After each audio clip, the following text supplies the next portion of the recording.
Hey, yo, JID, man, us MCs got to stick together. What's going on, my nigga? Yo, so look, I'm going to weigh in on my opinion on what JID said on the interview from the, what is it called? Throwing Fits podcast, right? About an hour-long interview. It's a good interview. I watched the whole entire thing because, I'm not one of those niggas who respond to clips. I got to get the full context. So I'm going to, weigh in on my thoughts on what he was saying. But before I do that, I want y'all to check out, what he said, so y'all get the full, the full business. But when Stick is being performed and everyone's going fucking nuts, like, do you appreciate the irony that you're known and loved as this like super dense, crazy wordplay lyrical artist, but people go fucking bonkers when you're screaming a single word over and over? That was the point. Yeah. Really? Yeah, duality of man. Show me you could do it all. Yeah, 100%. Because sometimes, like, I don't particularly. I listen to my shit because I'm amazing, but I don't listen to my style of rap. People who do the style of rap that I do, I fucking hate it. Really? It's kind of weird. I'm just a jittery person, so it comes out like that. Like, I can't even stop Jittery. myself. What do you like to listen to? I'm a big fan of like one of my favorite groups is like Little Dragon. Like, I'm a super being. Yeah, what's it? It's true. This man loves mythical beasts. For sure. Wait, did Little Dragon, Arctic Monkeys. All right, now that y'all got a chance to listen to what he was saying, I'm going to weigh in. But my answer is going to be nuanced because this is not an easy topic to kind of cover. But first off, let me say this. So JID is a super talented MC. Y'all know ShoeGang. We champion the lyrical miracle niggas, you know what I'm saying? Like, I first heard of JID, I think maybe 2017 or whatever. It was around the time Cole was doing the touring for Your Eyes Only. He had JID came out in Vegas. Nigga tore the stage down. Nigga super dope, talented dude. Man, we rooting for a JID type niggas, you know what I'm saying? That song that nigga got with Imagine Dragons is called fucking Enemy. Nigga, that song got millions of hundreds of millions of views on YouTube. Like, it kind of give me the vibe of fucking Delta Funky Homo Sapien when he was on the Gorilla song, fucking, what is it called? Clint Eastwood. It's that kind of vibe, right? So we need artists like that to get those looks, to push the MC, area of hip hop alive. Whenever we get those mainstream looks, niggas like us, we like, oh shit, nigga, we got one. One of the niggas from our side of the tracks got a big look. You know what I'm saying? Like JID when he got the motherfucking the what is it called? Surround sound. When he has a viral TikTok challenge and he's an MC. We like, yes, nigga, we got one. We pushing for niggas like that to continue to succeed. Whenever we get on a platform, we have to champion this shit, right?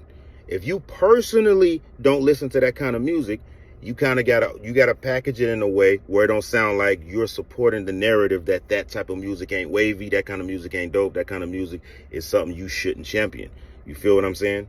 Now, this is why it's layered, and I'm not judging what JID said because I do understand what he's saying to some degree. As MCs, we do the technical rapping, right? So a lot of times we choose to not listen to that kind of music because, one, we super critical. So we're not going to be able to, it's not easy listening because we're going to be critiquing the bars like she should have said it that way or he should have said it that way, right? So that's one element. Another element is we're competitive. So we're going to be like, nigga, fuck that nigga. I'm doing my own shit and I don't want his or her rap style to influence my own, because I'm pushing my own pen. So there's that element, right? The other element is a lot of rappers in general are whack.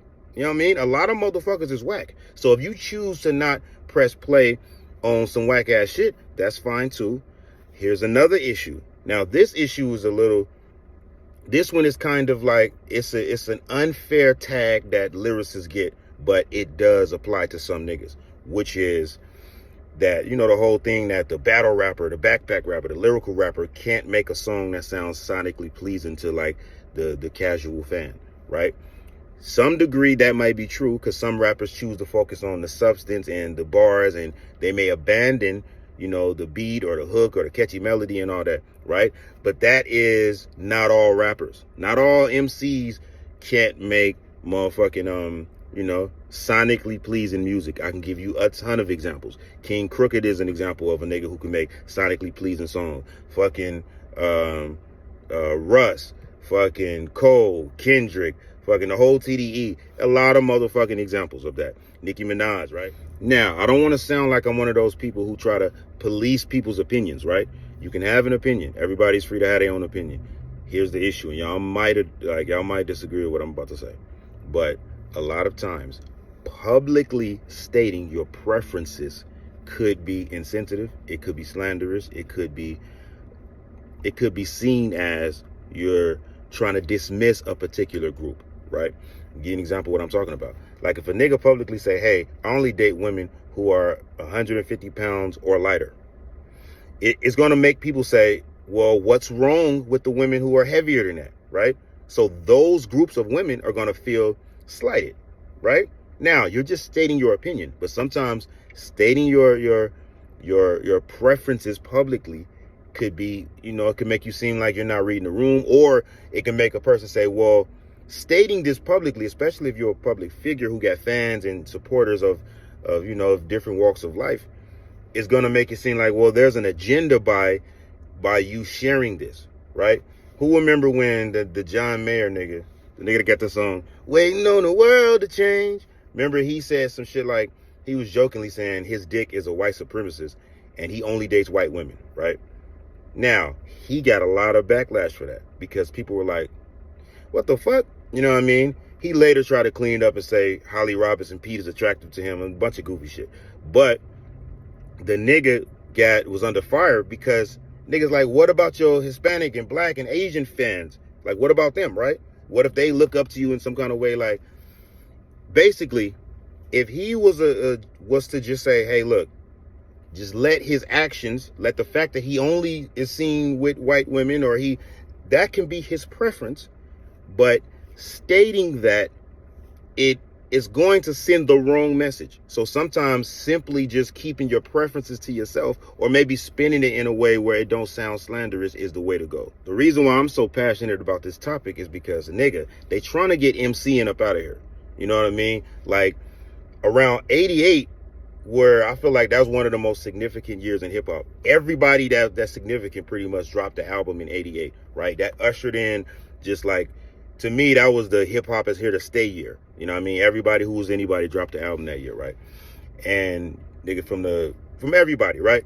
The common denominator between all these rappers was that they were all like lyricists. They were fucking, they had the substance, the deep storytelling and all that. Of course, rap evolves over the years. So, niggas became more technical and more all of the things that we consider lyrical miracle, you know what I mean? But at that time, these motherfuckers was pushing the line. So we all know that hip hop is the biggest genre right now, but the rappers from the 80s and early 90s deserve the credit for getting us where we are right now, right?